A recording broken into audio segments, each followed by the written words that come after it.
Hey everybody, welcome back to Video Game Mess. So today I got a fun and exciting episode for you guys this evening because we're going to be reviewing, installing, and going over all of the Morph 4K analog boards. Because when I did my initial review of the Morph 4K, I said it was an outstanding scaler for the price, and for stuff like MiSTer FPGA and Direct Video 1 mode in, it was absolutely outstanding. But of course, as a scaler, it was lacking the analog inputs, but that was always the plan from PixelFX. They were going to add on the analog bits later on down the line, and that has now happened. So we're going to be reviewing them today, going over some of my favorite tests, and I'll let you guys ask what you want to see tested in a part 2, because pretty much every time I guess what I think you want to see, I'm the complete opposite of what you actually wanted to see. But as far as these boards are concerned, we're going to be going over all of them today, all of the connection types and everything else, and putting them through their paces. And again, some of my favorite tests. We're going to be doing some arcade boards here that are very hard to sync, and some other interesting things that I think you guys will enjoy. But before we get too far involved, do me a huge favor down below, hit like and subscribe and ring that notification bell. Definitely helps us out. If you feel so inclined and want to support the channel, we got a Patreon link down below as well. And honestly, I love testing arcade boards just because they can be very finicky with some really weird sync rates. So the one thing I care more so than anything else is that these boards will actually sync to any sort of scaler. Now taking a look, there's currently 3 options available for the analog boards. This one is going to be SCART as well as the audio in. You're going to have that S-video port and component video as well. So there is different options depending on what you would like to actually put into the back of the Morph 4K. So if you're a very big SCART user, you're going to have that. If you're just using component, you'll have a board for that as well. If you want VGA, you're going to have that with some tricks up its sleeve. If we take a look here, we have a dual VGA port as well as that composite video in and the S-video can. But do remember that these are just VGA style ports. That's not technically all the signals are passing through. I will show you later on in the video all of the different signals the ports can accept, and I will also leave a link to PixelFX's website. But don't think just because this is VGA shaped that it only supports VGA. That is not true. And you'll see here we have the SCART port on top of it in case you don't want that VGA style connector. And unfortunately my balancing skills weren't exactly on point today because I tried to balance all 3 for a fun camera shot, and you're going to see very quickly that did not go as I expected, but it was fine. And honestly, that's just a little quirk of me. I love balancing things in odd ways on videos. If we take a look at this third board here, you're going to see that VGA style connector. You're going to have the component video. You're going to have 2 different audio options in, as well as the S-video can as well. So I do appreciate that you can kind of mix and match whatever it is you want for analog inputs in the back. If you want something just for Dreamcast, you're going to have that VGA port, even though it can carry other signals.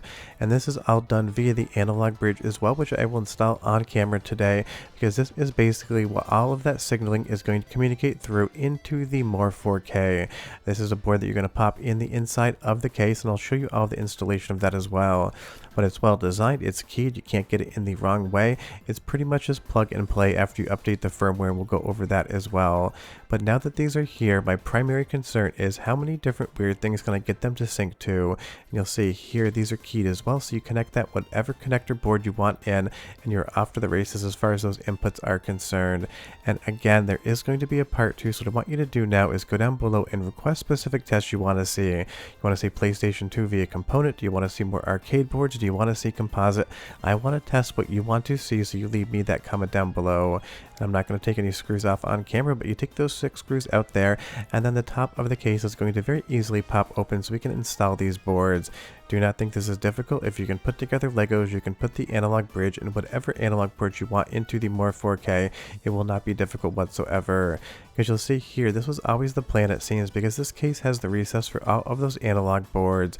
You basically have the 4K scaler on the left hand side with the HDMI in and HDMI out, with the FPGA chip, the Bluetooth module, and everything else that makes a Morph 4K a Morph 4K. And on the right hand side, you're going to see this connector right here, which is capped, and you do need to remove that. That is what we're going to be removing and installing the analog bridge board too. So again, it is just press fit, and I do appreciate the fact that if you don't want any analog inputs, you just want to use stuff like MiSTer FPGA, you don't actually have to buy any of these things. I will take this connector off on camera because leaning over my camera never really seems to work for me, but otherwise it's pretty easy just to pop this thing off. Just don't go all Hulk strong on it and you will be 100% fine. Get a fingernail in there, nothing metal, don't start prying at it, and it'll just pop off relatively easily. It's one of those things I say at every single video because there's always one person in the comment that goes Hulk strong, points it straight and gives her, jams it in the gas bucket, manages to get something completely wrong. It's no different than popping in a cartridge to a Sega Genesis, Super Nintendo, or Neo Geo, or any other cart-based system. It is keyed, so all you need to do is give it light pressure and it will pop directly into place. So from there we have the analog bridge installed, and now whatever sort of analog connector board you want to plug in, you're going to have the ability to do so, and there is a cap on that analog bridge as well. So basically this is just another slot fit thing, the same as if you were installing Legos into any sort of build. You'll see here all you need to do is line this up and kind of just make sure that those two tabs on the left and right hand side of the bridge are going to go over those screw bosses, because those screws are going to go directly through the ones we took off in just a previous step. And you'll see here it takes me just a second to line it up. That's because I am off camera to the left doing this at a 45-degree angle. But now that we have that connector board in, we're going to have that SCART connector, the S-Video CAN, the component video, as well as the audio in, ready to go as soon as we update the firmware for this to work. And honestly, if you want to change these boards out, the longest process is going to be just taking the screws out of the case, because you'll see here in real time I'm just switching these boards out, and now I have a completely different board installed and ready to go. So it really is just that quick. And once you get that back plate on, which will come with your analog board, everything is nicely lined up, and it's like this came out of the factory that way. So trust me, if you're thinking this is hard, it's no easier or harder than trying to put together Legos. So long as you follow the directions, you'll have a good time, but I always wonder if anyone actually reads those directions. The only other thing you're going to need to update the firmware now is a micro SD card. Definitely does not need to be 64 gigabytes. That's just what I had hanging around. But make sure once you get these things in, you update your firmware. At the time of the recording, I will leave the most recent firmware in the description, and that way you know everything is going to be set up for you to actually use the analog boards, because if it's been 6 months or a year since you actually updated the firmware, or if you're getting this in new, you just want to make sure you do check that out. And if everything is working correctly, you will see here we have port A and port B.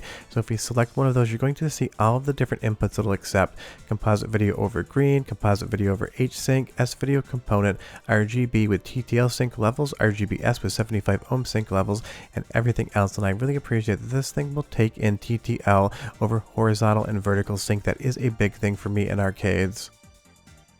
So the number one test I use for any sort of scaler is trying to actually get something like the Taito F3 arcade board to sync. This thing is an absolute pain in the ass to actually make work. I cannot even get a signal on my 20-inch PVM or my 14-inch PVM. They just always love to flicker. The nice thing is, obviously on the Morph 4K, that is working exactly as expected. And I use these scalers a metric crap ton for arcade boards because they have so many weird refresh rates, and a lot of scalers just don't love to handle them. Stuff like my old frame MiSTer would never run a Taito F3, and I have issues on different monitors as well. Weirdly enough, if I actually line double it, it goes into my 31 kHz VGA Sony Wake-Up monitor perfectly fine, but my PVMs just will not touch it whatsoever.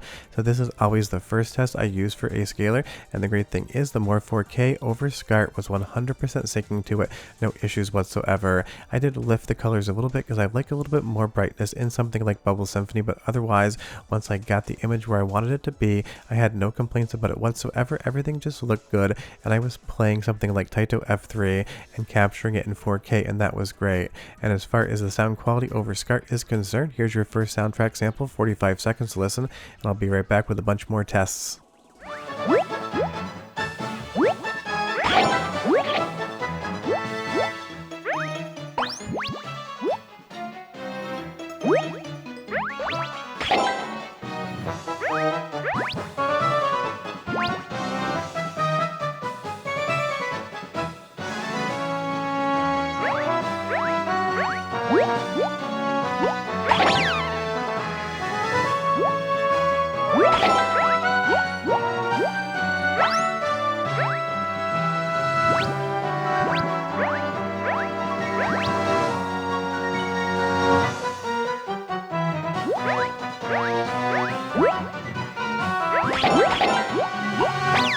Sounds exactly like I'd expect Bubble Memories to sound like, and that's because it's one of my favorite arcade games of all time from Taito. But moving over to the Sega Genesis, and a game I'll be reviewing later on this week on the channel. This is ZPF, a brand new shmup that is absolutely 10 out of 10 levels fun and insane. I always love capturing Sega Genesis because I love the colorways and look of the overall hardware.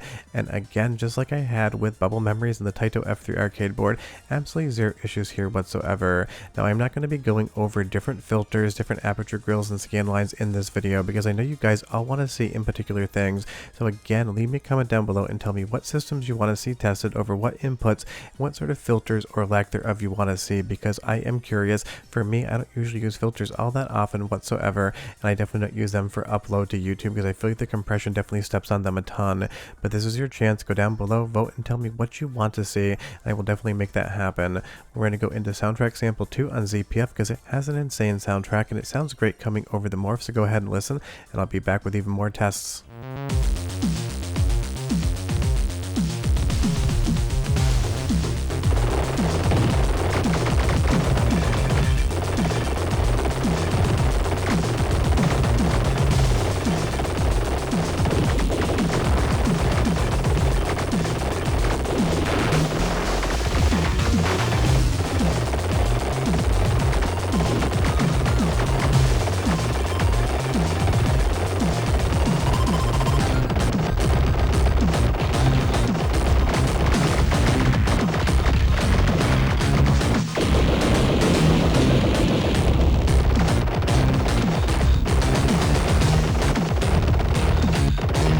Not only is the soundtrack to ZPF an absolute banger, but it sounds incredible coming out of the morph.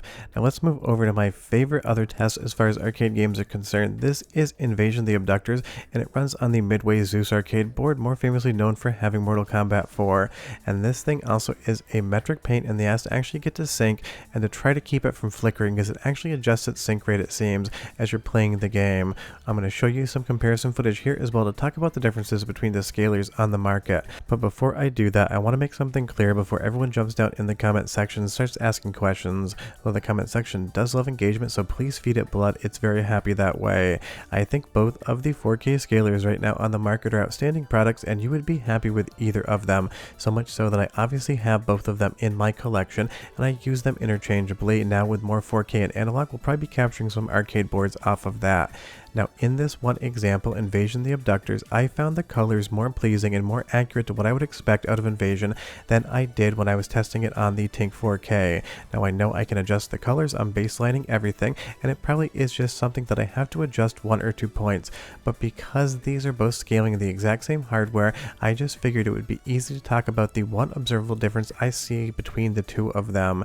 And again, like I said, you can buy whatever you want, you can spend your money however you want. You can buy the morph, you can buy the tank, you can set your money on fire, you can go out and buy yourself a brand new 24 karat gold plated flashlight for all I'm concerned. And no, I did not say flash right there. In this one example of Invasion the Abductors, I think that the color saturation and reproduction on the more 4K via SCART is ever so slightly more pleasing to my eye. Now it could be if I plugged in a different arcade board, I would have the complete opposite observation, and I will go through all of the different color options in Resolve, show you the waveforms and the fact that they're unadjusted.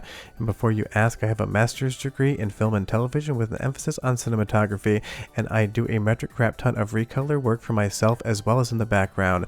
So as I have these two markers here, you will see the difference in the overall saturation and color. That is Tink, and that is more 4K. And again, it's something that I could definitely remedy on either of the scalers, articulating whatever image I want. It just was the one thing I noticed here. And this is the clip. You'll see here in Resolve, all of the different colors have been completely unadjusted. And if I move over to the next clip, it'll be exactly the same. You will see that once I actually queue up that sequence here with our main character's visor, everything is exactly the same as I left it. If we take a look at the curves, you're going to see on the more 4K side of things that red peak is a little bit elevated and the blue peak is basically directly lined up with it, with the green peaking going slightly lower than that. If we move over to the Tink 4K side of things, you're going to see that red peak is going to drop down and the blue peak is going to be just to the left, and that's why you're going to see observable differences in the color here. Same PCB, same SCART cable, same capture card, only difference the scaler. And again, this is just one test. They're both incredible products, so I think you'd be happy with either, but this is obviously kind of focusing on the more 4K and the analog capabilities it's now inherited with all these new boards. So again, whatever you want to see in part 2, leave me that comment down below. Give me some tests, give me some games, give me some comparisons to make, and I'll try to get each and every one of them done so long as the video doesn't get too long. But as far as the more 4K is concerned, it's got analog, it's doing great, and I'll see you guys next time. Hope you enjoyed the video. Bye bye.